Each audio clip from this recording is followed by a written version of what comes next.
Hello student, welcome to my channel the universe vision classes में आपका हार्दिक स्वागत है।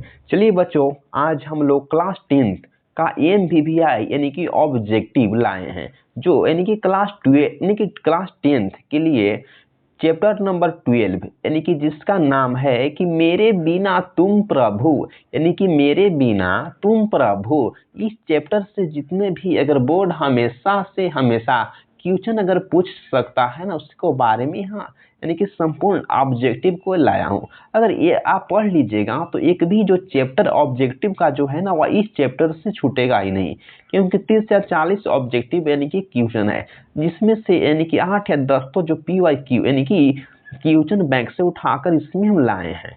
उसके बाद हम आप लोग का पढ़ा रहे हैं। तो प्लीज आप हमारे चैनल पर न्यू हैं तो चैनल को सब्सक्राइब एंड लाइक करिए। चलिए टाइम को वेस्ट ना करते हुए हम लोग चलते हैं अपना स्क्रीन पर।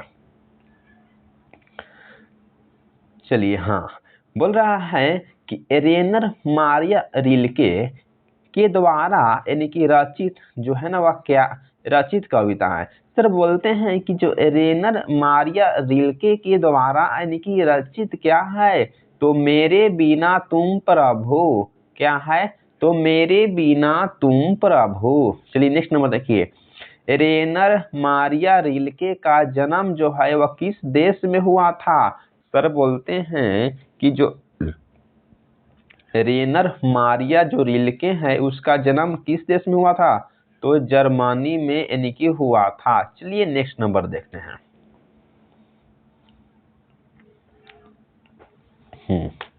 तो बोल रहे हैं कि थर्ड नंबर क्वेश्चन कि रेनर मारिया रिल्के के पिता का नाम यानी कि क्या था। सर बोलते हैं कि जो रेनर मारिया रिल्के के पिता का नाम क्या था, जोसेफ रिल्के। क्या नाम था बाबू, तो जोसेफ रिल्के। नेक्स्ट नंबर देखिए। नर मारिया रिल्के के शिक्षा पाई। तो बोल रहा है कि नर मारिया रिल्के ने जो शिक्षा बाबू कहाँ से पाई, तो प्रयाग विश्वविद्यालय में। कहाँ से, तो प्रयाग विश्वविद्यालय से पाई। तो बोला है कि नर यानी कि मारिया रिल्के ने शिक्षा जो है वह कहाँ से यानी कि पाई, तो प्रयाग यानी कि विश्वविद्यालय से पाई। चलिए बाबू, ना तक तो हो गया है। नेक्स्ट नंबर देखता हूं मैं। हाँ देखिए, तो बोल रहे हैं कि द नोटबुक ऑफ यानी कि मल्टे लॉरिड्स यानी कि ब्रिज किस प्रकार की यानी कि रचना है। सर बोलते हैं कि द नोटबुक ऑफ यानी कि मल्टे यानी कि लॉरिड्स जो ब्रिज है ना, वह किस प्रकार की यानी कि रचना है, तो कहानी संग्रह है। किस प्रकार की रचना है वो, तो कहानी यानी कि संग्रह है। चलिए नेक्स्ट नंबर देखते हैं। बोल रहा है कि मेरे बिना तुम प्रभु कविता किनके द्वारा यानी कि हिंदी में रूपांतरित किया गया है। सर बोलते हैं कि जो मेरे बिना तुम प्रभु यानी कि जो हिंदी में रूपांतरित जो है ना, वह किसके द्वारा यानी कि किया गया है, तो धर्मवीर यानी कि भारती के द्वारा किया गया है। किसके द्वारा किया गया है, तो यानी कि धर्मवीर जो है वो भारती के द्वारा हिंदी में रूपांतरित यानी कि किया गया है। चलिए नेक्स्ट नंबर देखते हैं।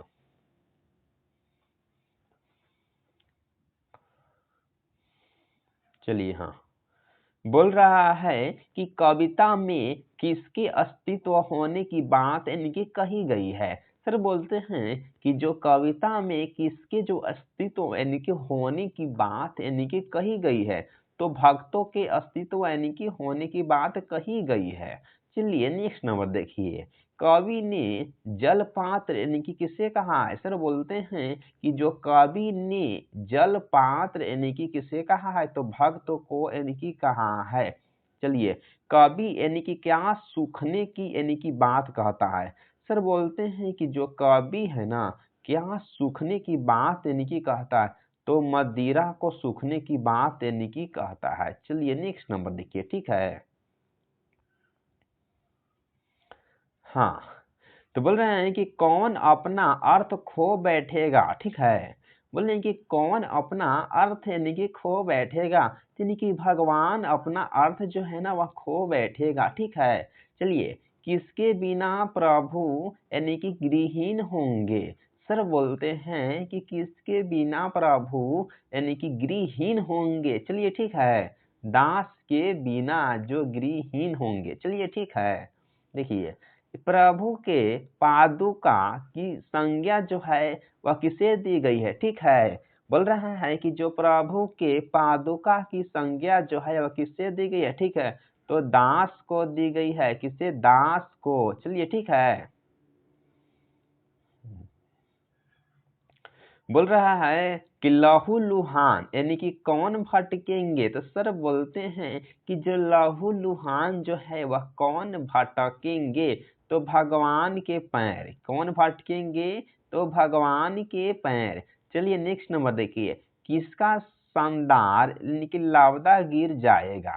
सर बोलते हैं कि किसका जो शानदार यानी कि लापदा जो है वह गिर जाएगा, यानी कि प्रभु का। किसका? तो यानी कि प्रभु का। चलिए नेक्स्ट नंबर देखिए,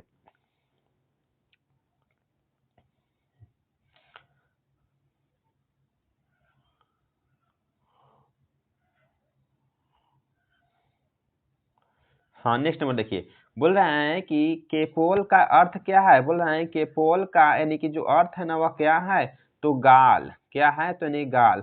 सर बोलते हैं कि जो कैपोल है ना उसका अर्थ क्या है, तो गाल।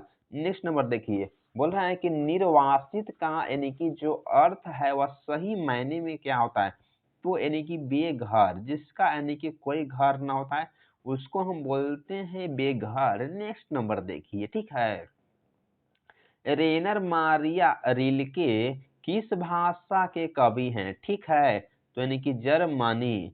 तो बोल रहे हैं कि रेनर यानी कि मारिया रिल्के किस भाषा के कवि हैं, तो यानी कि जर्मनी। ठीक है, चलिए हम्म, देखिए पाठ्य पुस्तक में संकलित यानी कि रिल्के की कविता का हिंदी अनुवाद यानी कि रूपांतरण यानी कि किसने किए हैं। तो सर बोलते हैं कि पाठ्य जो पुस्तक में जो संकलित रेनर मारिया जो रिल्के की जो कविता है उसका हिंदी में अनुवाद यानी कि धर्मवीर भारती ने यानी कि किए हैं। कौन किए हैं? तो धर्मवीर भारती ने किए हैं। नेक्स्ट नंबर देखिए, पाठ्य पुस्तक में संकलित जो रेनर मारिया रिल्के यानी किस भाव की यानी कि हैं। बोल रहा है कि पाठ्य पुस्तक में यानी कि संकलित रेनर मारिया रिल्के की जो भाव जो है ना किस भाव की है, तो वह भक्ति भाव की है। बाबू किस भाव की है? तो बोल रहे हैं कि वह भक्ति भाव की है। भक्ति भाव की। चलिए हो गया, नेक्स्ट नंबर देखते हैं हम लोग, यानी कि 20 नंबर से। हाँ, बोले कि भगवान की यानी कि कृपदा यानी कि दृष्टि जो है वह कहाँ यानी कि विश्राम करती है। सर बोलते हैं कि जो भगवान की जो कृपा यानी कि जो दृष्टि जो है ना वह विश्राम करती है कहाँ, तो कवि के यानी कि कपेलों पर। कहाँ? तो कवि के यानी कि कपेलों पर। नेक्स्ट नंबर देखिए, कवि किसके यानी कि स्वादहीन होने की बात करता है। सर बोलते हैं कि जो कवि किसके यानी कि स्वादहीन यानी कि होने की बात करते हैं, तो मदिरा की जो है वो स्वादहीन होने की बात करते हैं। चलिए नेक्स्ट नंबर देखिए, बोल रहे हैं कि मेरे बिना तुम प्रभु के लेखक जो है से कौन है। तो यानी कि जाहिर सी बात है कि आप लोगों के यानी कि पता होगा कि जो यानी कि मेरे बिना तुम प्रभु जो पाठ है उसका यानी कि लेखक कौन है, तो रेनर यानी कि मारिया यानी कि रिल्के जी हैं। कौन है? तो रेनर मारिया रिल्के। अगर प्लीज बच्चों अगर आप हमारे चैनल पर न्यू हैं तो चैनल को subscribe and like and share करना भूलिएगा नहीं, क्योंकि इस जो यानी कि 30 या 32 क्वेश्चन लाया हूँ जिसमें यानी कि 8 या 9 क्वेश्चन बाबू आपको यानी कि PYQ यानी कि क्वेश्चन बैंक से लाया हूँ। जो अगर आप 25 में जाइएगा या 26 में एग्जाम दीजिएगा ना तो आप लास्ट में क्वेश्चन बैंक पढ़िएगा तो इसी क्वेश्चन को पढ़िएगा। चलिए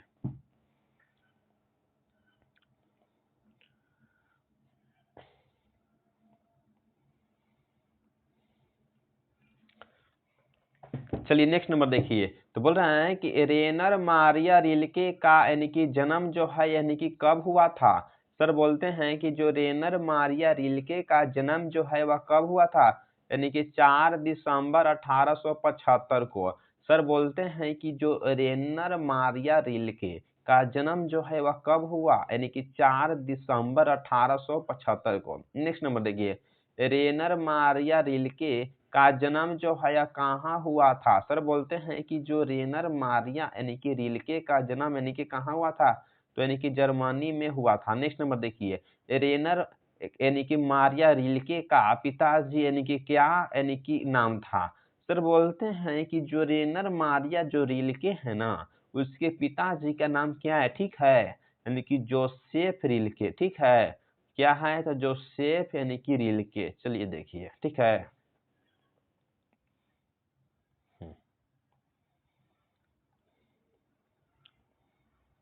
नेक्स्ट नंबर बोल रहे हैं कि रेनर मारिया रिल्के का माता जी का नाम क्या था। सर बोलते हैं कि जो रेनर मारिया रिल्के की माता जी का नाम क्या है, तो सोफिया, ठीक है। क्या है, तो सोफिया। चलिए नेक्स्ट नंबर देखिए, भक्त यानी कि रिल्के प्रभु ईश्वर से क्या कहता है। तो बोल रहा है कि जो भक्त रिल्के प्रभु, अरे क्वेश्चन भी आई है, इसको आप देख लीजिएगा, बहुत से क्वेश्चन इसमें भी आई है, लेकिन सभी को मैं टिक नहीं लगवाया हूँ। बोल रहा है कि जो भक्त रिल्के यानी कि प्रभु यानी कि ईश्वर से क्या कहता है, तो यानी कि प्रश्न करता है। क्या कहता है, यानी कि प्रश्न करता है। नेक्स्ट नंबर देखिए, रिल्के की कहानी संग्रह क्या है। तो बोल रहा है कि जो रिल्के है ना, उसकी कहानी संग्रह क्या, टेल्स ऑफ यानी कि ऑलमाइटी। क्या है वो, तो टेल्स ऑफ यानी कि ऑलमाइटी है। क्या है, तो टेल्स ऑफ यानी कि ऑलमाइटी है। चलिए नेक्स्ट नंबर देखिए, तो बोल रहे हैं कि रिल्के की कविता मेरे बिना तुम प्रभु क्या है, तो भावनात्मक यानी कि रहस्यवाद है। क्या है, तो भावनात्मक यानी कि रहस्यवाद है। तो बोल रहे हैं कि रेनर मारिया जो रिल्के यानी कि जो कविता मेरे बिना तुम प्रभु क्या है, तो यानी कि भावनात्मक यानी कि रहस्य यानी कि वाद है। भक्त यानी कि कवि यानी कि अपने को यानी कि भगवान यानी कि भगवान का क्या मानता है, तो यानी कि जल यानी कि पात्र मानता है। सर बोलते हैं कि भक्त कवि अपने अपने को यानी कि भगवान का क्या मानता है, तो यानी कि जल पात्र मानता है। चलिए यहाँ तक तो हो गया है। नेक्स्ट नंबर क्वेश्चन की तरफ चलता हूँ, 31 नंबर से।